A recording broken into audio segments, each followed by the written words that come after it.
we're so far away. What a crazy world. We're so far away from that thought. It's unbelievable. Heavens. You don't even have to go very far. You just drive on the road and somebody's trying to cut somebody off. It doesn't. You don't have to go very far to run into the disharmony. It doesn't happen very far. Or the person puts his rubbish tin out in the morning and he puts it on your side of the offence, it's not on his side. And you go, why you put it on mine? It's just, it doesn't matter. It's just a rubbish tin. But it's something you put it on mine. Yeah, but I put it beside your rubbish tin because the guy doesn't have to move the truck twice. He can just move it close to yours. They don't have to move too far. No, leave it on your own side. Okay, wonderful. Simplicity like that. I mean, I use that as a throwaway, but just to understand the principle, how we get caught in that, and the spiritual one doesn't really matter. Well, I actually had that happen once. Because we had a car in front of our place, I put it on my neighbour's lawn, and he started abusing the hell out of me. And I was going, what? That's what I'm saying. Neighbour disputes, biggest thing. Yeah. Court cases, not just neighbour dispute, but court cases. Bizarre. What do they in New Zealand? They call it the small claims tribunal and things, where they take. It's not like going to a litigation court, where they just got small claims where people are complaining about the neighbour. Uses more complaints about that than anything else. I just loved it. But that's where it sits. You can understand that's where it sits. I'm not sure that figure's still the same, but I know way back when I was looking at that, when I looked it up, I saw that. I could probably, now you can just chat GTP and I'll tell you the answer anyway. Literally, so I've got to be careful what I say because you can self-prove it. You can just read 2 seconds while you're sitting talking to me or chat GTP. What's the biggest court cases in New Zealand? It'll tell you. And can you give me the percentage? And it'll tell you. And then we can have a fight about it, Peter. Well, it's what it is. It's just huge. I mean, there was programs on TV. There was series on TV of neighbor wars. It's on YouTube. There's a whole series on neighbor wars on YouTube, and people watch it. They've had millions of views of these two neighbors fighting it out, and they've got surveillance cameras watching the other one do shit, and the other one does it back to them, and they've got this whole series on this thing and what the neighbor did to me and how I did that to him, and people watch it because they all got it going on. Neighbor wars. I can't remember exactly what I saw one of them. I thought, oh, that's outrageous. So I watched a couple to see what they were doing, and it was just full on. They were just going for each other. It was just. It occupied their whole time. It took over their whole life. Was about this guy, what the guy next door was doing. It was all stuck in your head, though, but it was what the guy next door was doing, trying to get me. And the other one was having the same go, he's trying to get me. And so they're completely caught in this thing. So much so they videoed it all and put it up on YouTube and probably made lots of money for the billions of hits they've got. Freaking crazy. Neighbor wars. You type it in, you'll see when there's one that's got a ridiculous amount of hits. Oh, go the humans. All right, let's fight over that. Whose rubbish is in front of my house? One of them, I think, was driving over the edge of their grass on the way into their house. There was a piece of grass at the end where the fence was, and they were driving over the grass. And so the fence right down the end. And see, then the guy did something. They just keep playing the game with each other. Just had a flat. I haven't thought of that for years.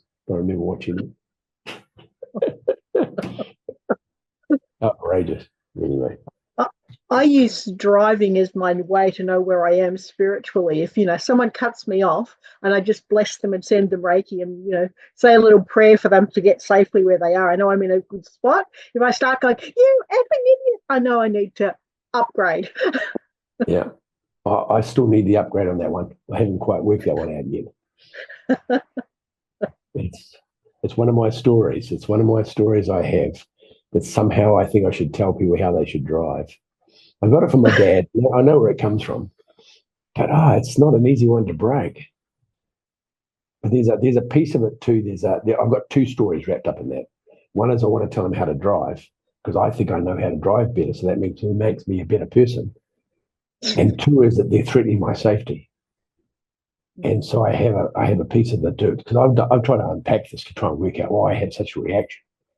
And part of it's my safety. And if my wife's on the bike with me, or Rain and my son's on the bike, I get double the reaction because they're putting myself at risk and they're putting my family at risk. And they have no idea they're doing it. They just pull out because that's just what they do. Yep. They have no idea. And I admire them. So I've got to teach them not to do that because you're putting me at risk. They just drive off. They don't even know they've done anything, especially here in Indonesia. In New Zealand, they will, because you pull out New Zealand, you'll get somebody coming. They'll stop your car and want to beat you up. They don't do that here. Yeah, so it's a funny gig I've got going on, which I'd like to break that story, but I do work on it. So I understand what you're saying. It's one of mine. Well, the other day, shows how unconscious I am. So I'll go. Do you think you're conscious? Go for a ride on your bike. And I'm driving the bike. Yeah, no, I'm not conscious. No, not at all. Not especially what he just did. We'll go and speak a week with your parents, but I don't have any parents here to go and speak a week. But I know that was the one too. I couldn't do that one either. I couldn't last with mum more than 3 days without driving me crazy.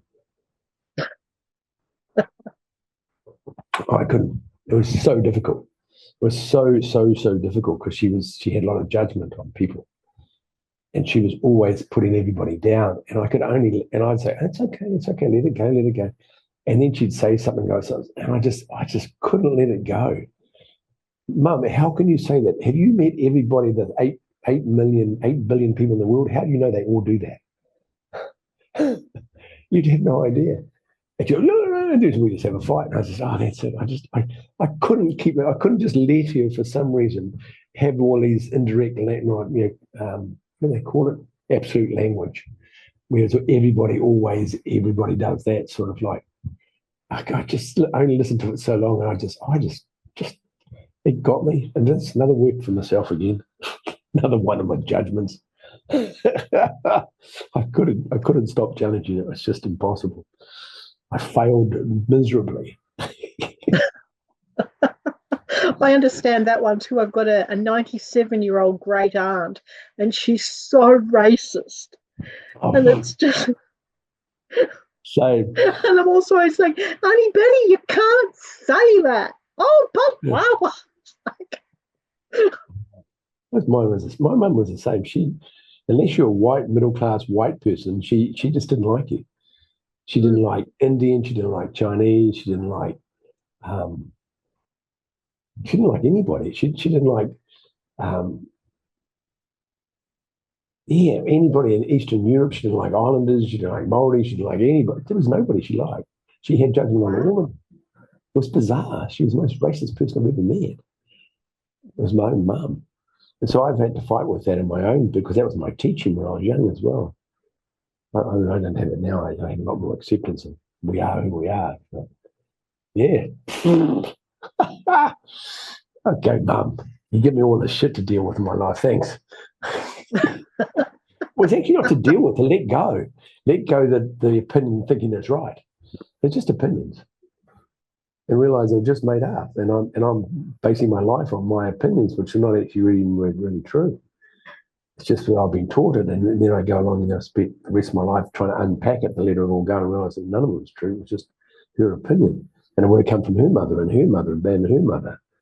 I've just bought into it, and I just want to break the chain, so I don't do that. There's still a few pet ones I haven't got as fast yet.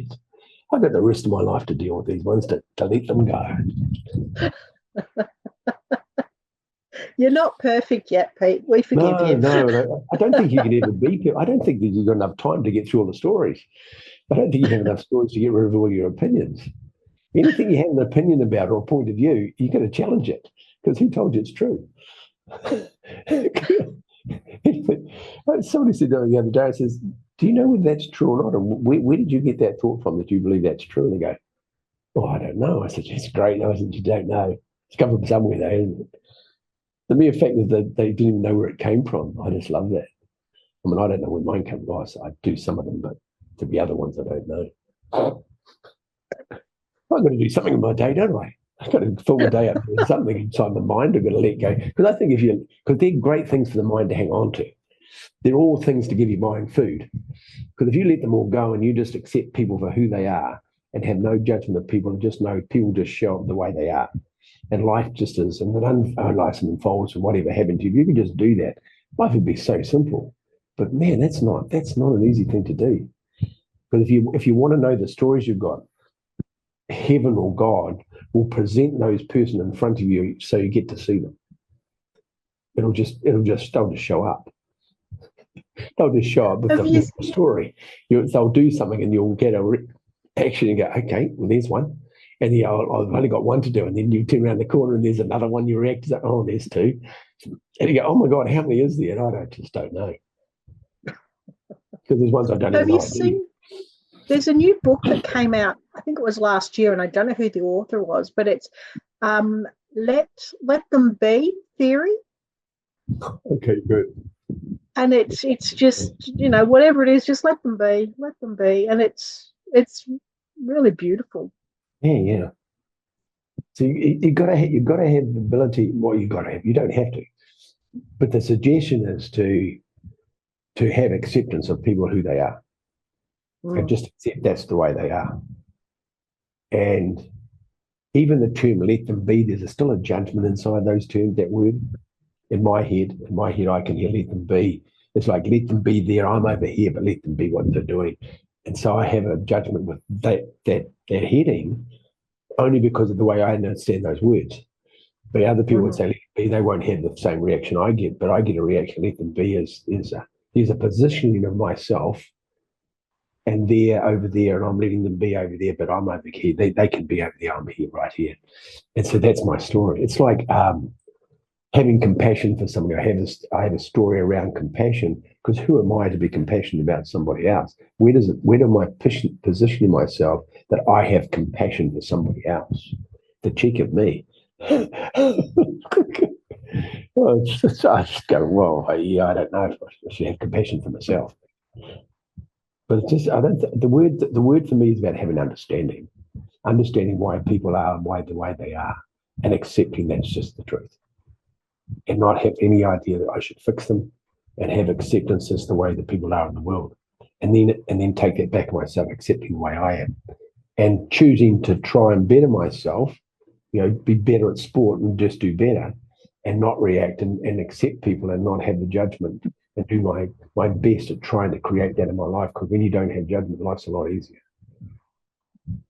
It's just acceptance what it is, and it's not an easy thing to do. It's not easy. I don't see where you're drawing the line there. As to me, letting them be is accepting them as they are. Yeah. You see, I've got this story around the words. That's what I say.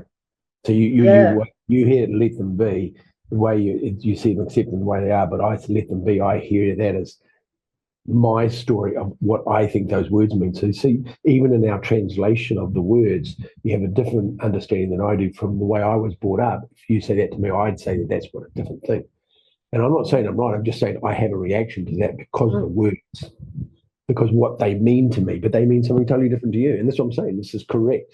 This is what a great example of words being misinterpreted by people just because of the way I see the word, and because of the way I'm not right and you're not right. You would just have different expressions of what we think the words mean. And they're both right because they're right for ourselves. And I would choose not to use those words, but I can understand if you don't think it means that, you use their words in complete autonomy to understanding that's a really, really, really clear thing to say. And I'm not right and you're not. Well, I'm not saying I'm not right and I don't think you're right either. I think we just have difference of opinion, and just be able to accept that I see the words differently than you see it, and just be okay, that's cool, and just let it go. And if you're really clean, you'll be able to do that. Not you, but if we are clean, I could just do that, and then it's just let it go. It doesn't matter. It's just somebody else's opinion. Really simple. It's interesting. Yeah, it's interesting that we ever are able to actually communicate at all. Well, I totally. Because as you said, everybody has their own meaning on the same word, and so you say, especially if it's written. Yep. I've had people attack me with something that I've written, and it's like, I didn't mean that at all, but it's their interpretation, so it's. Yep. And Really in written interesting. word, you can't even hear the tone.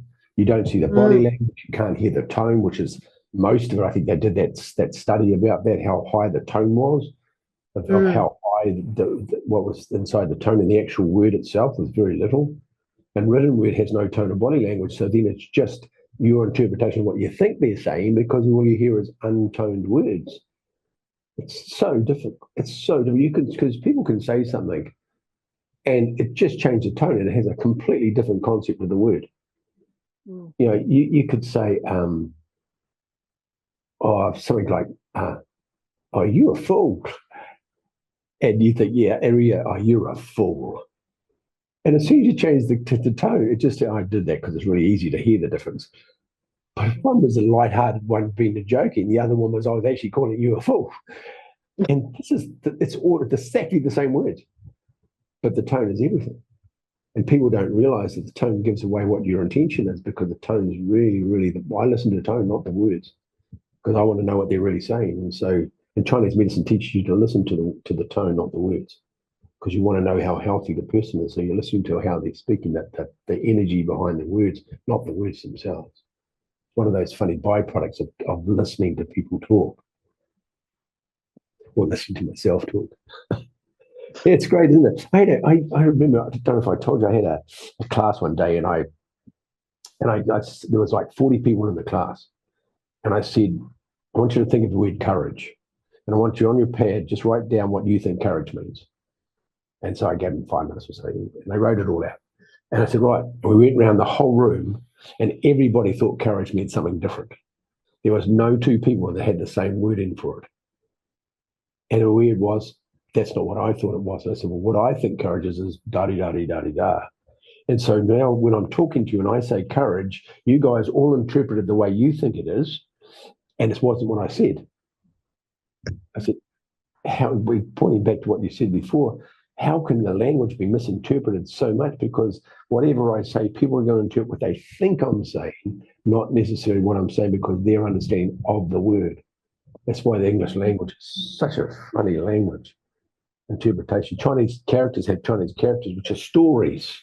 They're not just a word, they're a story. So you understand the concept or the meaning of the story, gives you the flavor of the story, not just a word that could be misinterpreted. The parables talked about a story to try and get a message across.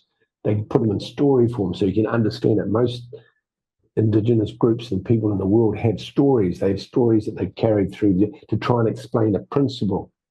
The monastery school I teach has stories around things to understand what the character really means, not just a word, because the word can be just misinterpreted. So it's a different. You're 100% right. When we talk to each other, half them would be misinterpreted unless you ask, what did you mean by that word? When you said that, what did you mean by that? Which we don't do that in this communication. We just assume that you said that. And how many times has that fallen on people's ears and gone completely wrong all the time? Let alone the written one. The written one's it's a bog. The written one, because there's so much can be interpreted in that. Just like you said, I didn't mean that, but that's how they heard it. Mm. And the other thing with listening is lots of people aren't listening anyway. They're That's only right. hearing a few of the words you're actually saying. It's got to go through their filter. It's got to go through their Mm, life experience and what they think that word is. It had meaning to them in their life, and that's their filter. They're going through the word you used. mm. And so the chances are they're not even hearing what you said. They have a totally different idea of what you just said. And I've done this. I've asked people, what did you think I said then? And they've come back and said, no, that's not even close to what it was.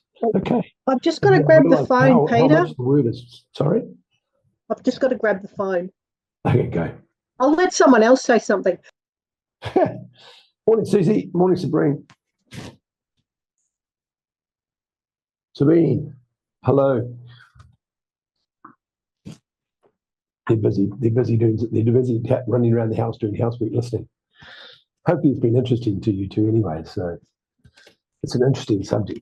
It all started about right at the very start. So you guys arrived a little bit later in the start. Go back to the beginning of this. There were some really interesting things talking about stillness, about how to discover stillness through meditation and how difficult it is. And There were some interesting points come up before you come on. Just haven't watched because you caught the tail end. We went off on a different subject. But the beginning was about what the subject was about. The stillness was fascinating, and about how there are two worlds we live in. There's the world in our mind and the world in our heart, like two different places of existence in our soul. One's very mental and one's very spiritual. I shouldn't say spiritual, because we have, as soon as I say that, you'll have a belief of what spiritual means to you. You'll have a understanding what I said by spiritual, and it might not be the spiritual I was talking about. So it's the same thing again. It's so easy to misinterpret. I would say an experience from your heart, from your soul. Your soul's experience of the life is different to your mind's experience of the life. Your mind, your soul has a mind, but you aren't mind. You're the soul having an experience through your heart, which is different than having a mental experience through your mind of the world. So it's just two different experiences. They're really different. They're really different experiences. So any questions? We have any questions?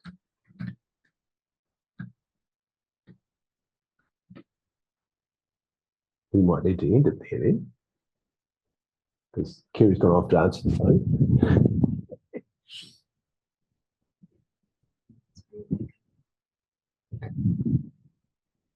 Very good, everybody. So we'll leave it there. And for those that I'm seeing this afternoon at the monastery class this afternoon at 3, I'll see you then. We have some special guests for that class this afternoon, which is great. And the monastery classes are great. And then we'll do a Q&A at the end of that too as well, for any questions about the exercises and about the monastery concepts and the monastery theory and the monastery philosophy anyway. So have a beautiful day, everybody, and all the best. And thank you for coming to the chat today. And if there's anything that's interesting to you that you know anybody might help somebody, please pass it on. Yeah, we appreciate it. Okay. Bye-bye.